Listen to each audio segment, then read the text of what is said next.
Assalamu alaikum class 9P1 and N1 boys and girls. Hope you are fine and well. I'm your biology lecturer. Today 8th June 2020. Our topic of discussion is cellular structures and functions and its organelles. आज हमने cellular structure और उसके functions के बारे में पढ़ना है और उसके साथ साथ उनके ऑर्गेनेलीज के बारे में पढ़ना है। जैसा कि आप जानते हैं हमने चैप्टर नंबर 4 स्टार्ट किया है सेल्स एंड टिश्यूज़। ठीक है, तो सेलुलर स्ट्रक्चर में हमने सेल वॉल से रिलेटेड जो था वो पढ़ लिया। आज हमने पढ़ने हैं अदर स्ट्रक्चर्स। ठीक है, तो आज का लेक्चर स्टार्ट करने से पहले मैं आपको ये बता दूं कि चैप्टर नंबर 4 जो हमने स्टार्ट किया था लास्ट वीक से, ठीक है, तो चैप्टर नंबर 4 स्टार्टिंग से लेकर इस वीक में हम जितना भी पढ़ेंगे, यानी जो इस वीक के फर्स्ट 3 डेज़ हैं, मंडे ट्यूसडे वेडनेसडे, हम इन डेज़ में जितना भी पढ़ेंगे इसका टेस्ट आपका होगा नेक्स्ट वीक के ट्यूसडे को। ठीक है, नेक्स्ट वीक में ट्यूसडे को आपका टेस्ट होगा। चैप्टर नंबर 4 जितना भी हम पढ़ चुके हैं पिछले वीक में, ठीक है, और इस वीक में जितना भी हम पढ़ेंगे, और नेक्स्ट मंडे को, ठीक है, नेक्स्ट मंडे को जो हम पढ़ेंगे वो आपके टेस्ट में शामिल नहीं होगा। ठीक है, तो इसलिए आपने अपना चैप्टर नंबर 4 स्टार्टिंग से लेकर इस वीक में हमने जितना भी पढ़ लेना है वो आपने अच्छे तरीके से याद करना है। अपनी नीट नोटबुक्स पे जो डायग्राम्स मैंने आपको बताई हैं वो नोट डाउन करनी है। उसके अलावा जैसे रफ़ नोटबुक्स पे बताया है आपने रफ़ नोटबुक का काम करना है। ठीक है, ओके। तो सेकंड जो हमारे पास सेलुलर स्ट्रक्चर है वो है सेल मेम्ब्रेन। सेल मेम्ब्रेन को प्लाज्मा मेम्ब्रेन भी कहते हैं। ठीक है, प्रोकैरियोटिक और यूकैरियोटिक सेल के इर्द गिर्द, ठीक है, एक थिन इलास्टिक मेम्ब्रेन होती है। ठीक है, एक बारीक सी एक इलास्टिक लचकदार मेम्ब्रेन होती है जो कि सेल के अंदर के मटेरियल को कवर करती है। ठीक है, और सेल के अंदर जो मटेरियल है उसे साइटोप्लाज्म कहते हैं। अब लाइक आप इस डायग्राम में भी देख रहे हैं जो थिन येलोइश कलर की, डार्क येलो कलर की मेम्ब्रेन है इन सारे तमाम ऑर्गेनेलीज के अराउंड। ठीक है, इसे सेल मेम्ब्रेन कहते हैं। और सेल मेम्ब्रेन जो है ये आउटर मोस्ट लेयर है एनिमल सेल्स में, लेकिन प्लांट सेल में ये सेकेंड नंबर पर आती है। लाइक प्लांट सेल में सबसे बाहर सेल वॉल होती है, उसके अंदर सेल मेम्ब्रेन होती है। ठीक है,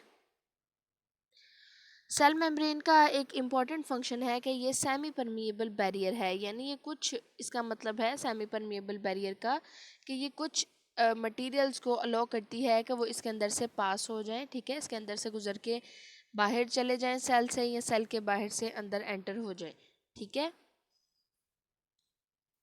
और क्योंकि इसके अंदर मेजॉरिटी ऑफ केमिकल्स होते हैं। ठीक है, अब सेल मेम्ब्रेन की जो इंटरनल कंपोजिशन है, सेल मेम्ब्रेन जो है वो सेल की इंटरनल कंपोजिशन को भी मेंटेन करती है। इसके साथ साथ सेल मेम्ब्रेन जो है वो सेंस करती है केमिकल मैसेजेस को और आइडेंटिफाई करती है अदर सेल्स। ठीक है, यानी उसे पता है, वो सेंस कर लेती है कि कोई मटेरियल जो है, कोई हार्मफुल मटेरियल है उसके इर्द गिर्द। ठीक है, और उसने कैसे अपनी प्रोटेक्शन करनी है।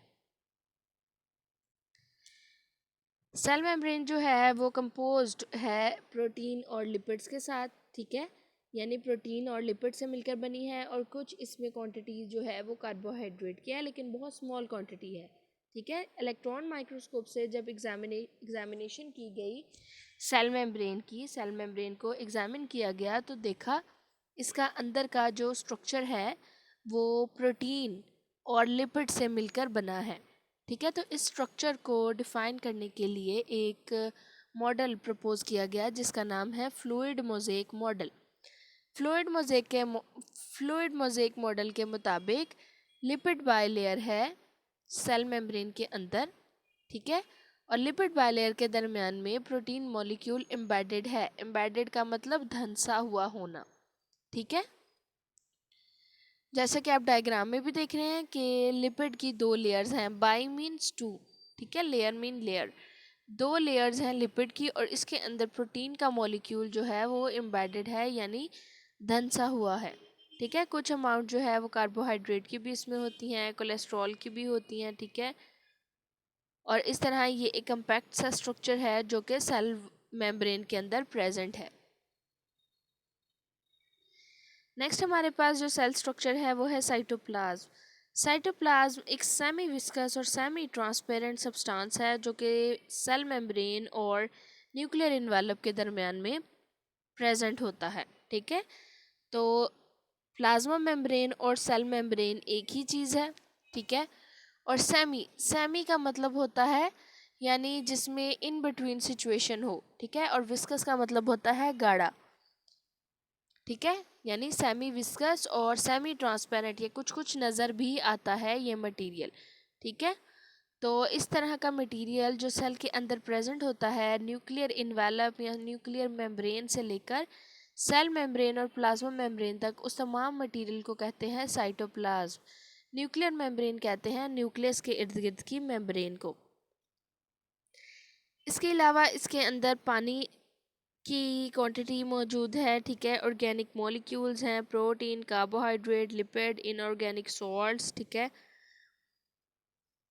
साइटोप्लाज्म स्पेस प्रोवाइड करता है ऑर्गेनेलीज को कि वो प्रॉपर फंक्शनिंग कर सकें इसके अंदर। ठीक है, और ये एक्ट करता है as site for various biochemical reactions, के इस पर डिफरेंट बायोकेमिकल रिएक्शन जो हैं वो इसके अंदर हो सकते हैं। फॉर एग्जांपल ग्लाइकोलिसिस, ग्लाइकोलिसिस कहते हैं ग्लूकोज की ब्रेकडाउन को। ठीक है,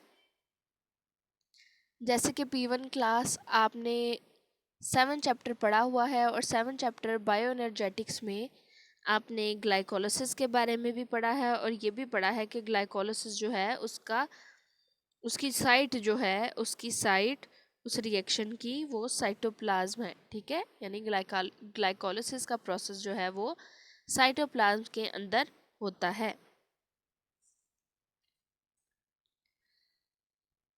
नेक्स्ट सेलुलर स्ट्रक्चर जो है वो है हमारे पास साइटोस्केलेटन। साइटोस्केलेटन जो है ये नेटवर्क है माइक्रोफिलामेंट और माइक्रोट्यूब्यूल का। माइक्रोट्यूब्यूल जो है वो ट्यूब्यूलिन प्रोटीन से मिलकर बनी है। ठीक है, और ये सेल्स की जो शेप है उसे होल्ड करते हैं। ठीक है, इसके अलावा जो माइक्रोफिलामेंट हैं वो थिनर से होते हैं, बारीक से होते हैं, और वो बने होते हैं एक्टिन प्रोटीन से, और ये सेल की जो शेप है उसे चेंज करने में हेल्प करते हैं। ठीक है, जैसे कि आप इस डायग्राम में भी देख सकते हैं कि सेल की शेप जो है ये इन्हीं स्ट्रक्चर ने मेंटेन की हुई है, एक्टिन सब यूनिट और ट्यूब्यूलिन डाइमर।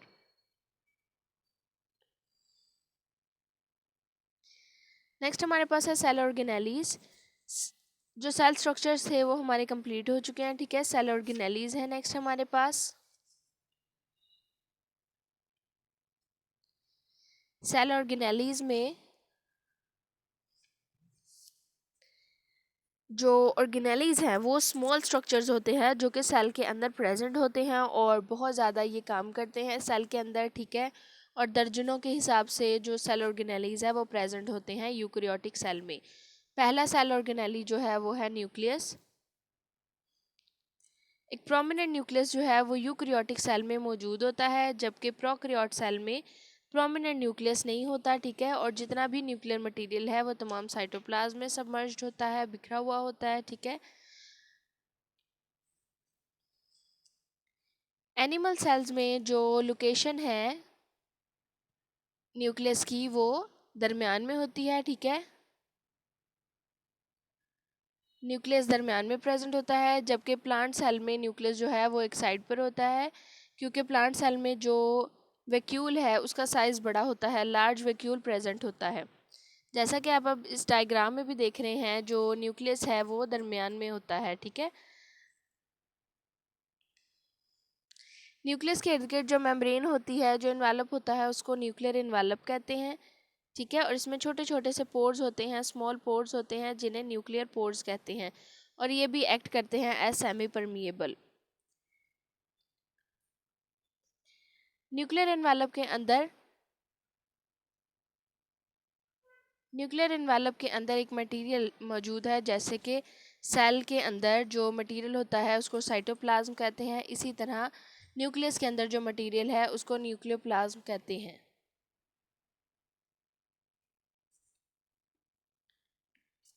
न्यूक्लियस के अंदर ये डार्क सा स्ट्रक्चर है। ठीक है, डार्क स्पॉट है, इसे न्यूक्लियोलस कहते हैं।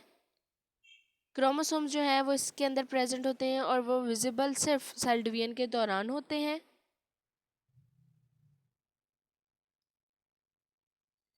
क्रोमोसोम्स जो हैं वो डिऑक्सी राइबोन्यूक्लिक एसिड और प्रोटीन से मिलकर बने हैं, यानी डीएनए एंड प्रोटीन से। नेक्स्ट हमारे पास ऑर्गेनेली है राइबोसोम। राइबोसोम जो है ये टिनी ग्रैन्युलर स्ट्रक्चर है, ठीक है, जो कि या तो साइटोप्लाज्म के अंदर फ्रीली फ्लोट करता है, आज़ादाना घूमता है, ठीक है, या एंडोप्लाज्मिक रेटिकुलम से बाइंड करता है, ठीक है, बाउंड होता है। हर राइबोसोम जो है उसमें प्रोटीन और आरएनए जो होता है, राइबोसोमल आरएनए, उनकी इक्वल अमाउंट्स होती हैं।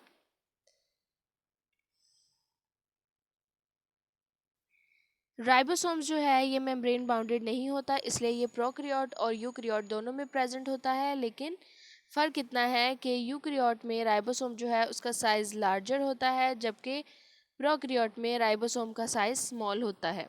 जैसे कि आप इस डायग्राम में भी देख रहे हैं कि राइबोसोम जो है ये दो सब यूनिट से मिलकर बना है, एक लार्जर सब यूनिट और एक स्मॉलर सब यूनिट। और ड्यूरिंग इट्स एक्टिविटी ये अटैच होता है, लेकिन जैसे ही राइबोसोम अपना काम कंप्लीट कर लेता है, ठीक है, तो ये डिसअसेंबल हो जाता है अपने इन दोनों स्मॉलर सब यूनिट्स में।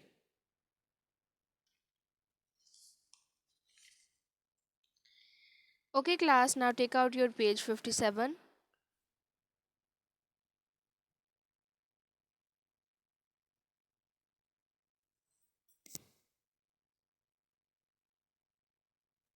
पेज नंबर 57 निकालें। Page number 57, cell membrane. Cell membrane के आगे आप ब्रैकेट में लिखें plasma membrane.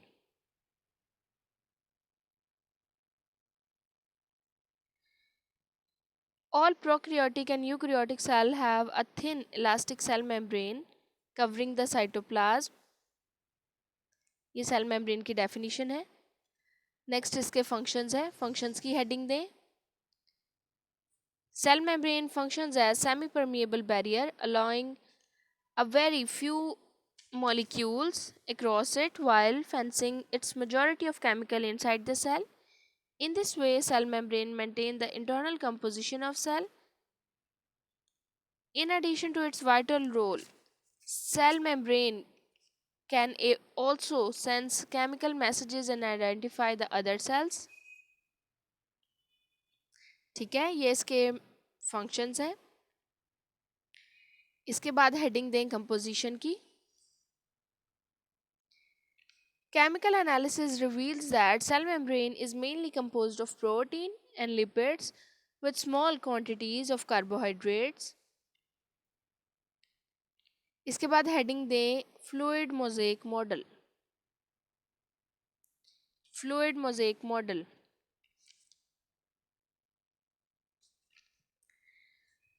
Electron microscopic examination of cell membrane have led to the development of fluid mosaic model of cell membrane।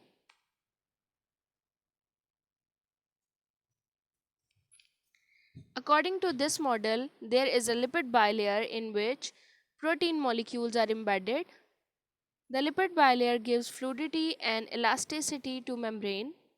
ये line जो है ये इम्पोर्टेंट एमसीक्यू है कि सेल मेम्ब्रेन जो है ये फ्लूइडिटी देता है सेल को।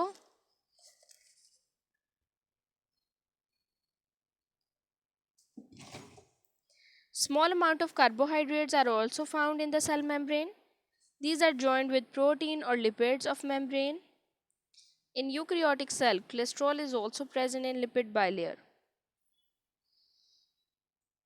In eukaryotic cell, many organelles, for example mitochondria, chloroplast, Golgi apparatus, and endoplasmic reticulum, are also bounded by cell membrane।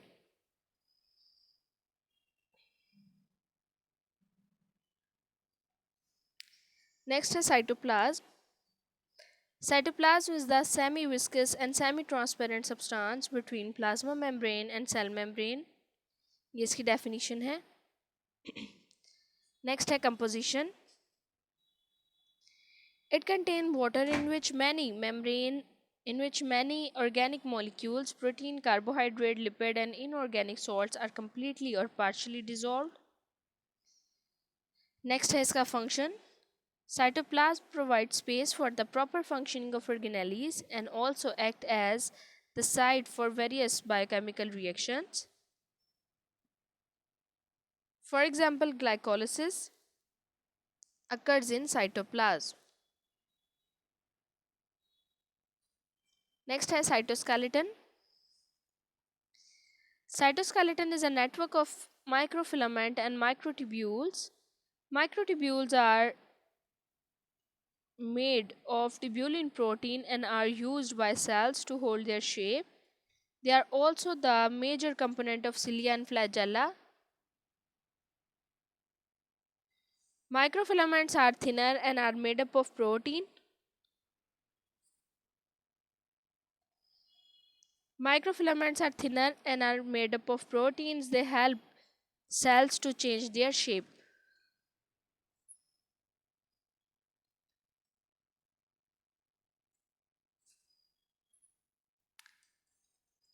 Cell organelles. Organelles are small structures within cell that perform dedicated functions. There are about dozen types of organelles commonly found in eukaryotic cell. We will go through the basic facts that about important cell organelles. पहला cell organelle हमारे पास nucleus है. A prominent nucleus occurs in eukaryotic cell. In animal cell, it is present in the center, while in mature plant cell, due to the formation of large central vacuole, it is pushed to a side. Nucleus is bounded by a double membrane known as nuclear envelope. Nuclear envelope contains many small pores that enable it to act as semi-permeable membrane.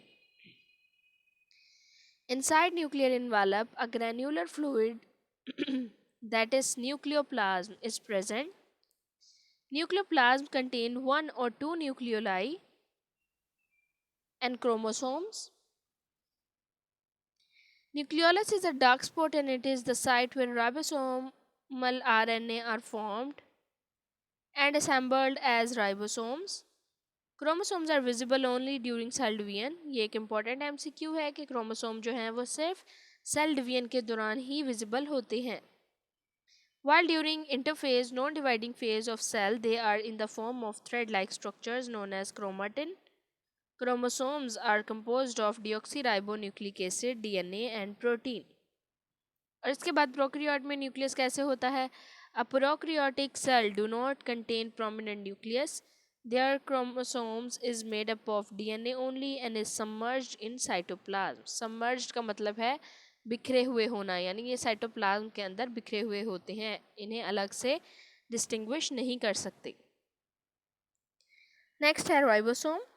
Ribosomes are tiny granular structures that are either floating freely in cytoplasm or bound to endoplasmic reticulum. Endoplasmic reticulum जो है इनके बारे में हम कल पढ़ेंगे. Each ribosome is made up of almost equal amount of protein and ribosomal RNA. Ribosomes are not bound by membrane and are so are also found in prokaryotes. Eukaryotic ribosomes are slightly larger than prokaryotic one. Ribosomes are the sites of protein synthesis. Protein synthesis is extremely important to cell and so large number of ribosomes are found throughout the cell. When a ribosome is not working, it disassembles it into smaller unit. ठीक है, जब ribosome अपना काम नहीं कर रहा होता तो ये डिवाइड हो जाता है इनटू इट्स सब units. Hope you understand class. If you have any question you can ask. ठीक है, तो ये जितना आप फोर्थ चैप्टर से रिलेटेड इस वीक में पढ़ेंगे और जितना आपने पिछले वीक फोर्थ चैप्टर में पढ़ लिया है, ठीक है, इस इनका कंप्लीट टेस्ट जो है वो आपका होगा नेक्स्ट ट्यूसडे को. ठीक है, नेक्स्ट वीक में जो ट्यूसडे है, कल ट्यूसडे को नहीं, नेक्स्ट वीक में जो ट्यूसडे है उसमें आपका टेस्ट होगा फोर्थ चैप्टर का, स्टार्टिंग से लेकर इस वीक में जितना आप पढ़ चुके हैं. ठीक है, और नेक्स्ट मंडे को जो हम पढ़ेंगे वो आपके टेस्ट में इंक्लूड नहीं होगा, वो हम नेक्स्ट टेस्ट में इंक्लूड करेंगे. ठीक है, फिर से एक बार सुन लें कि लास्ट वीक में और इस वीक में जितना भी हमने फोर्थ चैप्टर से रिलेटेड पढ़ा है वो नेक्स्ट जो आपका ट्यूसडे है तब आपका टेस्ट होगा, ठीक है। और नेक्स्ट मंडे जो हम पढ़ेंगे वो टेस्ट में ऐड नहीं होगा। Hope you understand class. If you have any question you can ask. Thank you, take care.